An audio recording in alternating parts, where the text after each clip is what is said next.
Hello students, welcome to today's session of digital image processing.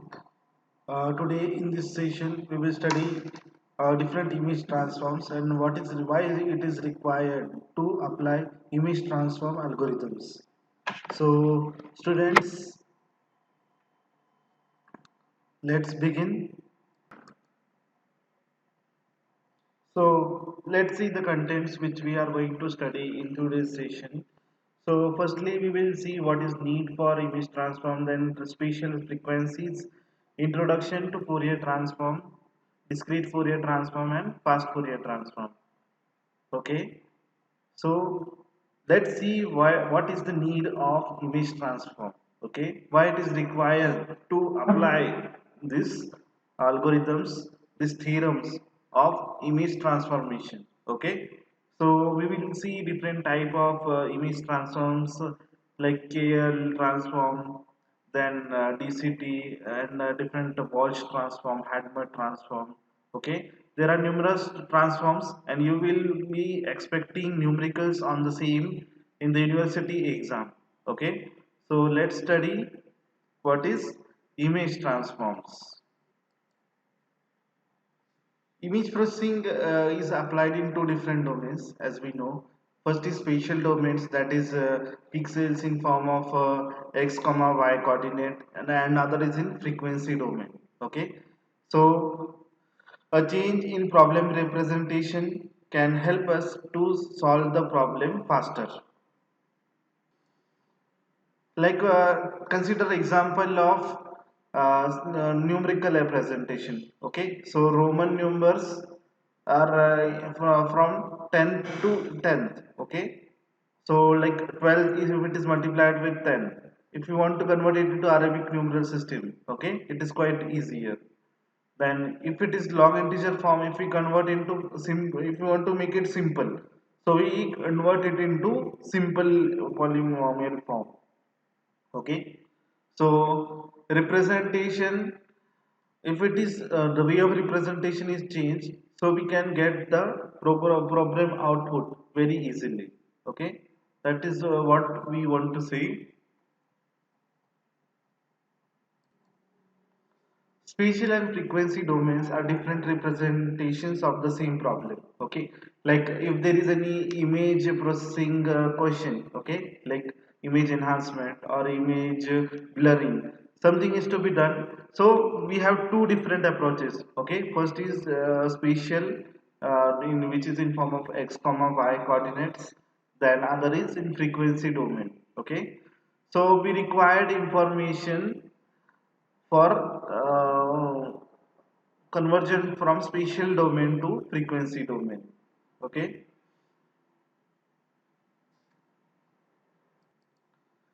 mathematical transforms like Fourier transform and cosine transform are useful for such conversions. Okay, so students, like we have studied Fourier transform in signal and systems. Okay, also we will study cosine transform, like how to apply this cosine transform over here. Okay, to get our requisite result. Okay, so let's use this type of transform techniques for getting our result. So if the image data is present in spatial domain, okay, and we require the data in, and we require the answer in frequency component, okay. So then we apply the mathematical transform, okay, whatever it may be, like DFT, okay, it is mathematical transform, discrete Fourier transform, okay, DCT, it is discrete cosine transform, okay. And if you want frequency to this thing, frequency domain to spatial domain, then we are apply inverse Fourier transform. Okay, so let's see what are the general steps to perform operation in frequency domain. Okay, so see, if we are getting the data in f of x comma y format. Okay, so first we apply pre-processing, then DFT, we get then f of uv signal. Okay, it is then applied to h of u comma v. Okay, so the convolution product, that is f of uv into h of uv, is applied to inverse discrete Fourier transforms. Okay, inverse DFT. Finally, we get our requisite result of frequency domain, that is g of x comma y. Okay, this is how the process how we get our image transform done. Okay, this is basic example of discrete Fourier transform. Now let's see in detail what is spatial frequencies in image processing. Okay, so in our general language, frequency is what? Frequency is nothing but repetition of signals in spatial domain. Okay, so if we have any signal, okay, means in spatial domain, that means f of x comma y. Okay, so frequency is how much times that signal is repeated. Okay, then spatial frequency is what? It is rate of change of pixel intensity of image in space. Okay, pixel intensity, it is the gray level value of gray level, okay, in a space. Okay, so its value ranges from 0 to 255. Okay, students, so this spatial frequency can be visualized in line profile of image. Okay, then x-axis shows the distance of pixel, whereas y-axis is the gray level. Okay, so if we plot x versus y, okay, so on x-axis will be distance of pixel and y-axis will be the gray level. Okay,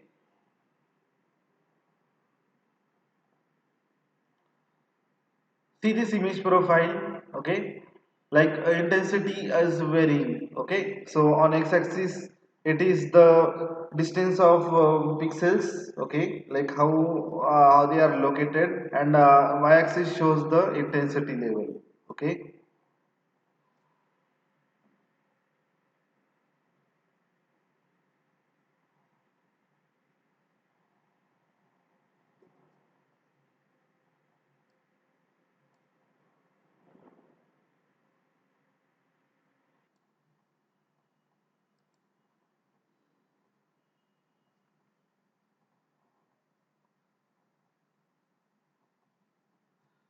so intensity change can be expressed as a function of I, okay, where I is equal to sine of ux. Okay, so where u stands for spatial frequency and x shows the distance across the image.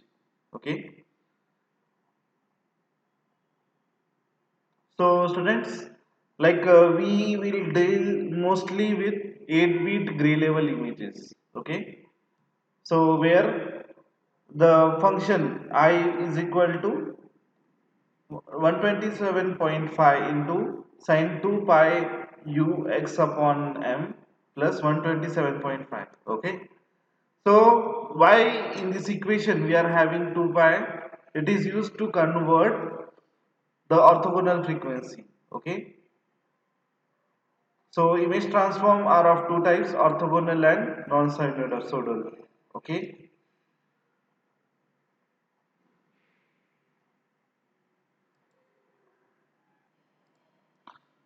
out of which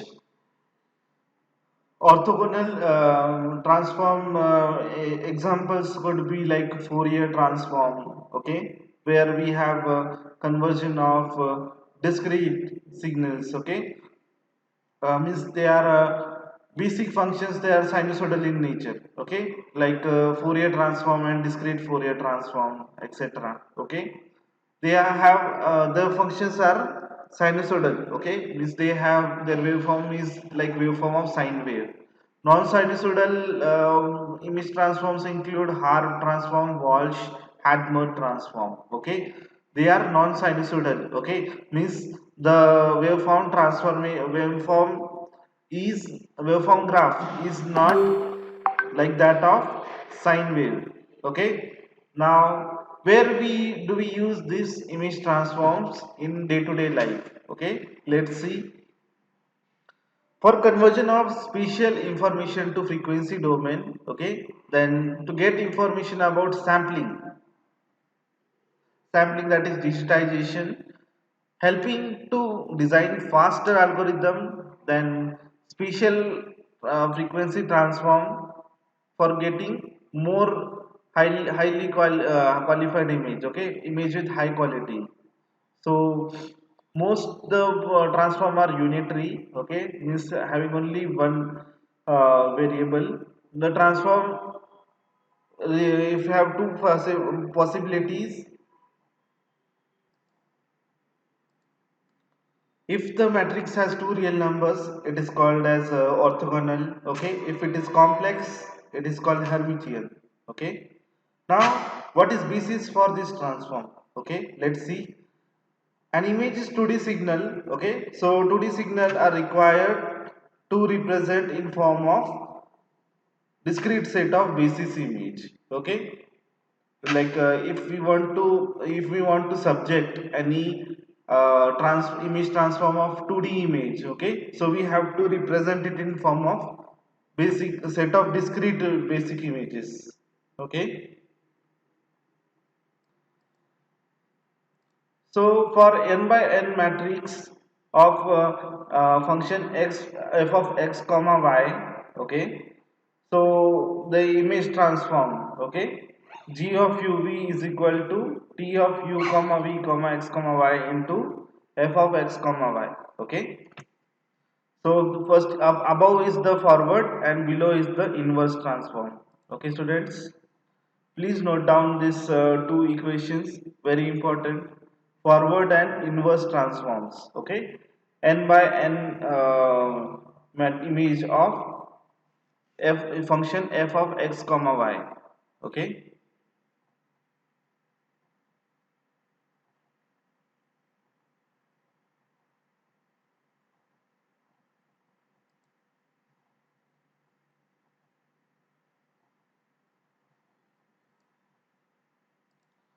So in the previous equations, t of u comma v comma x comma y and I of x comma y comma u comma v, these both are called as forward and inverse transformation kernels. Okay.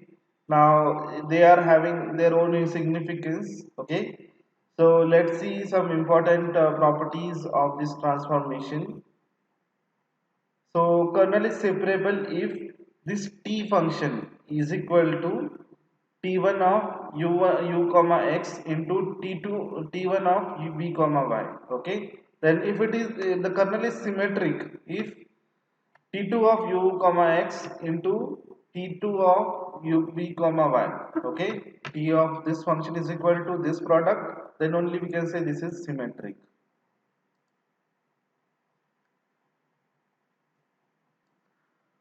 Now let's begin with Fourier transform. Okay. So Fourier transform is unitary transform and it is based on concept of vectors and basis images. Okay. Basis images means it is the original means discrete set of images. Okay. Out of which we get the final original final image. Okay.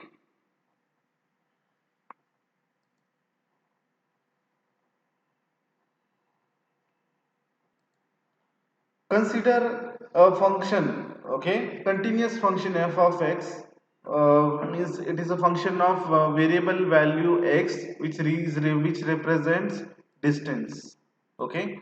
So for such f of x function, we will apply the Fourier transform. F of u is equal to integration minus infinity to infinity in f of x into cos 2 pi ux minus j sin 2 pi ux multiplied by dx. Okay, this capital F of u is the Fourier transform, okay, and u is the spatial frequency. Okay students, we can represent this is in form of exponential, like integration of minus infinity to infinity f of x into e to the power minus 2 pi ux multiplied by dx. Okay, similarly inverse Fourier transform can be expressed as f of x is equal to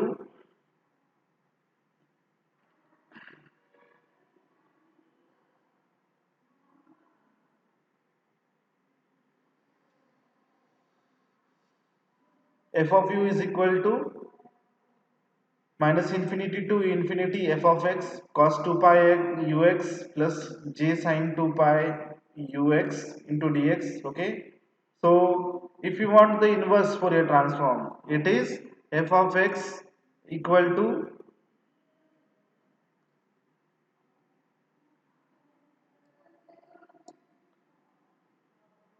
it is f of x equal to integration of minus infinity to infinity f of u into e to the power 2 pi ux du. Okay,